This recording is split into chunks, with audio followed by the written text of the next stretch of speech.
পুরনো ঢাকার KM দাস লেনের রোজ গার্ডেনে ১৯৪৯ সালের ২৩ জুন আত্মপ্রকাশ করে তৎকালীন আওয়ামী মুসলিম লীগ। পরে হয় বাংলাদেশের স্বাধীনতা সংগ্রামের পথিকৃৎ বাংলাদেশ আওয়ামী লীগ।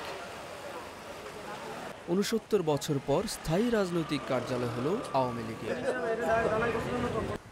আওয়ামী লীগের ৬৯তম প্রতিষ্ঠাবার্ষিকী উপলক্ষে সংবাদ সম্মেলনে দলের সাধারণ সম্পাদক ওবায়দুল কাদের বলেন, অনেক চড়াই উচ্চাই পেরিয়ে স্থায়ী কার্যালয়ে যাচ্ছে বাংলাদেশ আওয়ামী লীগ। এ ভবনে থাকবে সব আধুনিক সুবিধা। এই ৬৯ বছরে আওয়ামী লীগের কোনো পার্মানেন্ট অফিস ছিল না। রোজ গার্ডেনের ক্যামদাস লেন, পুরনো ঢাকা, সেখানে রোজ গার্ডেনে যে বাংলাদেশ আওয়ামী লীগের সূচনা, সেখান থেকে ৯১, Nabapur road, circuit house road, তারপর কেন্দ্রীয় প্রধান ভবন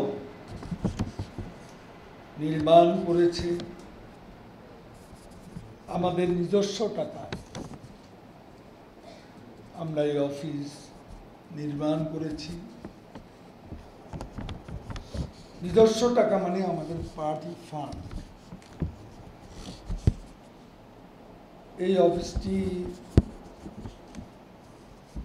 একটি আধুনিক ডিজিটাল ভবন। এ উপলক্ষে আওয়ামী লীগের দিনব্যাপী কর্মসূচি রয়েছে। থাকবে তৃণমূলের প্রায় ৪,০০০ নেতাকর্মী নিয়ে বিশেষ বর্ধিত সভা। সকালে আমরা প্রথম ৯টায় বঙ্গবন্ধুর জাতির পিতার প্রতিকৃতিতে ফুল দেব। সেখান থেকে আমরা চলে যাব ২৩ নম্বরে বঙ্গবন্ধু অ্যাভিনিউ। ফলক উন্মোচন করবেন আমাদের নেত্রী, আমাদের পার্টির সভাপতি দেশরত্ন শেখ হাসিনা। অত্যাধুনিক প্রযুক্তি সম্পন্ন বহুতল রাজনৈতিক ভবন নিয়ে দলীয় নেতাকর্মীদের মধ্যে রয়েছে ব্যাপক উৎসাহ উদ্দীপনা। Mahmud Rasel, Channel I, Dhaka.